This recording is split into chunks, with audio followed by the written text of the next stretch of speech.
जय श्री हरि विष्णु। प्रिय भक्तों, आज आप श्रवण करेंगे चातुर्मास कथा अध्याय 31। कल के अध्याय में हमने अयोध्या के राजा की दान वीरता की कथा का श्रवण किया। हमने जाना कि किस प्रकार चातुर्मास में किया गया दान मनुष्य को इसी जीवन में अच्छे फल प्रदान करता है। इसके साथ ही हमने भगवान शिव और देवी पार्वती के बीच हुए आध्यात्मिक संवाद को भी समझा, जिसमें भगवान शिव ने निराकार ब्रह्म की उपासना और ध्यान योग के महत्व को बताया। उन्होंने हमें यह ज्ञान दिया कि बाह्य कर्मकांड के साथ साथ आंतरिक शुद्धि और ज्ञान का मार्ग ही मोक्ष की ओर ले जाता है। आज के अध्याय में हम जानेंगे कि चातुर्मास में किए जाने वाले स्नान, दान, व्रत और पुण्य कर्मों का विस्तार से वर्णन। हम यह भी जानेंगे कि मनुष्य को कर्मों का फल कैसे मिलता है और किस प्रकार हमें अपने जीवन में कर्मों को शुद्ध रखना चाहिए। इस अध्याय में एक प्रेरक पौराणिक कथा भी है जो हमें यह सिखाती है, यदि कोई व्रत उपवास किया जाए तो उसका विधि विधान से उद्यापन समापन करना कितना आवश्यक है, क्योंकि अपूर्ण व्रतों का दोष अगले जन्म में भी भोगना पड़ता है। बोलिए सरस्वती महारानी की जय, गणेश भगवान की जय, बोलिए विष्णु भगवान की जय। सूत जी ने ऋषियों को संबोधित करते हुए कहा, हे महामुनियों, जो मनुष्य चातुर्मास में स्नान, व्रत और दान करते हैं, उन्हें 7 जन्मों तक गरीबी का मुंह नहीं देखना पड़ता। जो पूरे 4 मास में ब्रह्म मुहूर्त में जल्दी उठकर पवित्र नदी में स्नान करते हैं, उन्हें इसका अक्षय फल मिलता है। 1 सहस्त्र ब्राह्मणों को भोजन कराने से जो पुण्य मिलता है, वही फल चातुर्मास में मात्र स्नान करने से ही मिल जाता है। अगस्त्य मुनि कहते हैं, हे व्यास, जो पूर्ण वेद पाठी ब्राह्मण को गाय दान करने से मिलता है, उससे भी 1000 गुना पूर्ण चातुर्मास के महात्म्य को सुनने से मिल जाता है। जो पूर्ण गरीबों को अन्न, वस्त्र और धन दान करने से मिलता है, वही फल चातुर्मास में पंच देवताओं गणेश, सूर्य, विष्णु, शिव और शक्ति का पूजन करने से ही मिल जाता है। एक बार पितामह ब्रह्मा जी ने नारद मुनि से कहा था कि चातुर्मास में भूखों को भोजन कराने, प्यासों को पानी पिलाने और जरूरतमंद लोगों को अन्न, वस्त्र, कंबल और शैया दान करने से जो फल मिलता है, उसके फल का वर्णन तो करोड़ों देवता भी करने में असमर्थ हैं। चातुर्मास में दान करने से मनुष्य पितृदोष से मुक्त हो जाता है, क्योंकि अन्न दान के बराबर दूसरा कोई दान नहीं है। इससे न केवल मनुष्य को शक्ति मिलती है, अपितु ब्राह्मणों, पितरों और देवताओं को भी संतुष्टि प्राप्त होती है। जो व्यक्ति चातुर्मास की सभी एकादशियों का निर्जल रहकर व्रत करता है, उसे ही नहीं बल्कि उसके वंश के 7 पुरुषों का भी उद्धार हो जाता है। उस मनुष्य को सभी सिद्धियां प्राप्त होती हैं। चातुर्मास की एकादशियों का फल 1000 यज्ञों से भी अधिक फल देता है। इस प्रकार जो मनुष्य भक्ति पूर्वक और सच्चे हृदय से चातुर्मास में स्नान, व्रत, दान और पुण्य कर्म करते हैं, वे इस संसार के सभी सुखों को भोग कर मरने के बाद स्वर्ग के अधिकारी बन जाते हैं। वे इस संसार के आवागमन से मुक्त हो जाते हैं। उन्हें मरते समय पीड़ा नहीं उठानी पड़ती और उनका मार्ग सुगम हो जाता है। उन्हें लेने के लिए यमदूत नहीं, बल्कि स्वयं विष्णुदूत पुष्पक विमान लेकर आते हैं। हे ऋषिवर, चातुर्मास में भक्ति के इन नियमों के साथ साथ कर्म और ज्ञान का भी बहुत महत्व है। ईश्वर कहते हैं, जो मनुष्य समस्त फल की इच्छा को त्याग कर कर्म करते हैं, वे जीवन मुक्त हो जाते हैं, अर्थात संसार में रहकर भी मुक्त रहते हैं। प्रत्येक कार्य भगवान विष्णु को ही अर्पण करके करना चाहिए। भगवान विष्णु को अर्पण करके प्रत्येक कर्म करने से मनुष्य को कर्म और फल का बंधन नहीं लगता। यह संसार हमारे कर्मों का ही फल है। भूतकाल में हमने जो अच्छे बुरे कर्म किए हैं, उसका फल हमें भोगना ही पड़ता है। भगवान की व्यवस्था बहुत ही सुनिश्चित है। अच्छा कर्म करने वाले को अच्छा फल और बुरा कर्म करने वाले को बुरा फल मिलता है। हम खुद अपना भाग्य लिखते हैं। कर्मों का फल भोगे बिना मनुष्य को मुक्ति मिलना असंभव है। इस संबंध में आज आपको एक उदाहरण सहित एक कथा सुनाता हूँ। एक बार एक मनुष्य मार्ग में जा रहा था। उस मार्ग में उसे एक जामुन का पेड़ दिखाई दिया। जामुन का पेड़ देखा आंखों ने, लेकिन आंखें चलकर नहीं जा सकती थी। चलकर गए पैर, पर जामुन तोड़ नहीं सकते थे। जामुन तोड़े हाथों ने, इसके बाद जामुन खाया मुंह ने, फिर जामुन गया पेट में, लेकिन उस जामुन के पेड़ के मालिक ने मारा उस व्यक्ति की पीठ पर, जबकि पीठ की तो कोई गलती ही नहीं थी। सारी गलती तो आंखों की थी, तो सजा भी आंखों को ही मिलनी चाहिए थी। तब उस व्यक्ति ने अपने गुरुजी से पूछा, गुरु महाराज, जामुन तो मेरी आंखों ने देखे, फिर मार पीठ पर क्यों पड़ी? तब गुरु महाराज ने उस व्यक्ति से कहा, पुत्र, सजा तो आंखों को ही मिली। व्यक्ति ने पूछा, वह कैसे?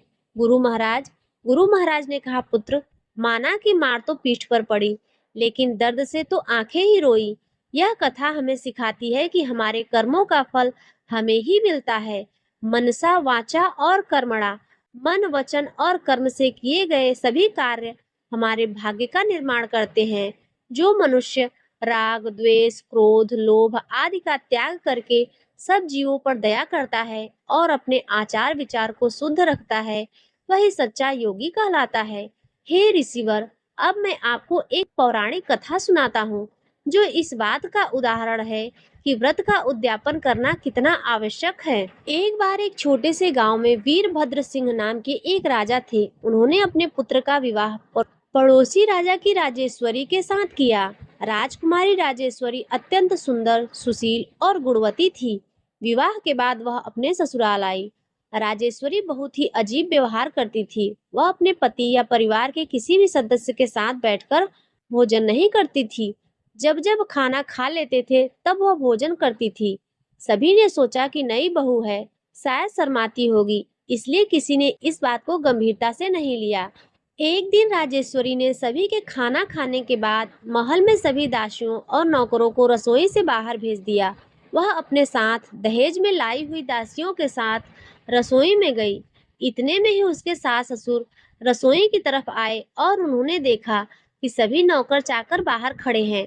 नौकरों ने बताया कि जब भी राजकुमारी भोजन करती है तो सबको बाहर भेज देती है। सास ससुर को यह बात बड़ी अजीब लगी और वे रसोई की खिड़की से झांकने लगे। उन्होंने देखा कि राजकुमारी राजेश्वरी जमीन पर बैठी थी और दोनों हाथ ऊपर करके कह रही थी, माई, मैंने सारी गलियां और नालियां साफ कर दी हैं। मुझे बहुत भूख लगी है, मुझे रोटी दो। तभी एक दासी ने उसे 2 रोटियां दी और उनके ऊपर सब्जी डाली। राजेश्वरी ने हाथ में ही दोनों रोटियां ली और सब्जी के साथ तोड़ तोड़ कर खाने लगी। यह दृश्य देखकर उसके सास ससुर को बड़ा ही आश्चर्य हुआ। उन्होंने तुरंत अपने सभी पुत्रों और पुत्रवधुओं को बुलाया और यह दृश्य दिखाया। सभी रसोई में गए और राजेश्वरी से इसका कारण पूछा, लेकिन राजकुमारी ने किसी को कुछ भी उत्तर नहीं दिया। तब उसके सास ससुर ने राजेश्वरी के माता पिता को महल में बुलवाया और इस अजीब हरकत का कारण पूछा।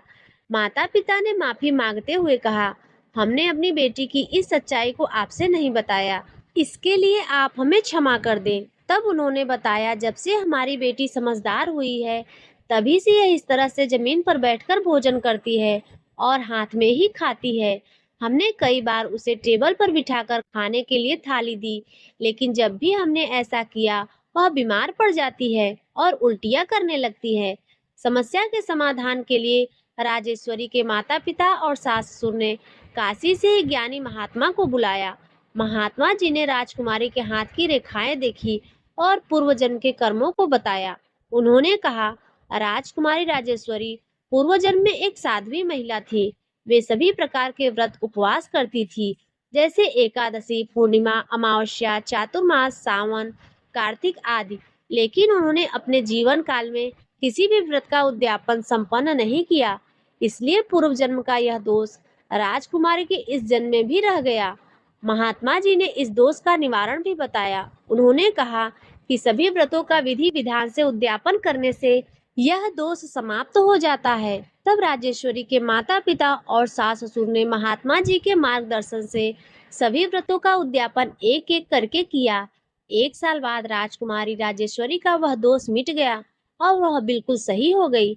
यह कथा हमें सिखाती है, अगर हम कोई भी व्रत या उपवास रखते हैं तो उसका उद्यापन अपने जीवन काल में ही जरूर करना चाहिए, नहीं तो इसका दोष अगले जन्म में भी भोगना पड़ता है। प्रिय भक्तों, चातुर्मास के इस पावन दिनों में हम मिलकर भक्ति के उस पावन अमृत को पान कर रहे हैं, जो हमारे जीवन को नव चेतना और ऊर्जा से भर देता है। इन कथाओं के माध्यम से हमने जाना कि जीवन का सच्चा सुख सच्ची शांति और सच्ची सफलता केवल त्याग, सेवा और ईश्वर के प्रति अटूट प्रेम में निहित है। आइए इन कथाओं से प्राप्त ज्ञान को हम अपने जीवन का प्रकाश बनाएं, ताकि हमारा हर कर्म, हर विचार और हर क्षण भगवान श्री हरि के चरणों में समर्पित हो जाए। आपका जीवन चातुर्मास के पुण्य से सदा सुख, समृद्धि और आनंद से परिपूर्ण रहे। चातुर्मास का यह काल एक अलौकिक यात्रा के समान है, जहां हमने कथाओं की दिव्य ज्योति से अपने मन के अंधकार को दूर किया है। हमने जाना कि धर्म का मार्ग कितना सरल और कितना पावन है। इन कथाओं का श्रवण करना स्वयं में एक यज्ञ है, एक तपस्या है और एक महादान है। जैसे चातुर्मास के बाद भगवान विष्णु अपनी योग निद्रा से जागते हैं, वैसे ही इन कथाओं को सुनकर हमारी आत्मा भी जागृत होती है। हमारा हृदय प्रेम और करुणा से ओतप्रोत होता है। आपका जीवन सदा ईश्वर की कृपा से प्रकाशित रहे। यह चतुर्मास कथा धारा गंगा और सरयू की पवित्र प्रवाह के समान है, जिसमें हमने डुबकी लगाकर अपने मन को शुद्ध कर रहे हैं। इन कथाओं ने हमें सिखाया है कि भक्ति का मार्ग कोई कठिन साधना नहीं, बल्कि जीवन की सहजता को स्वीकार करने का एक सुंदर तरीका है। जिस प्रकार एक नदियाँ अनेक धाराओं को अपने में समेटकर सागर में मिलकर जाती हैं, उसी प्रकार हमारी सारी चिंताएं, हमारे सारे दुख और हमारे सारे पाप इन कथाओं से दूर हो रहे हैं, ईश्वर के चरणों में विलीन हो गए हैं।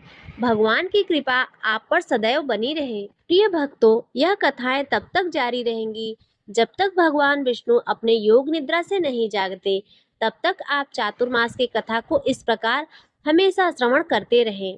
तो आज यह चातुर्मास का कथा अध्याय 31 यहीं पर संपन्न होता है। अगर आज की कथा यदि आपको अच्छी लगी हो तो वीडियो को लाइक कर दीजिए। चैनल पर यदि पहली बार आए हो तो सब्सक्राइब कर लीजिए और कमेंट में जय श्री हरि विष्णु अवश्य लिखिए। मिलेंगे अगले चातुर्मास कथा के 32वें अध्याय के साथ।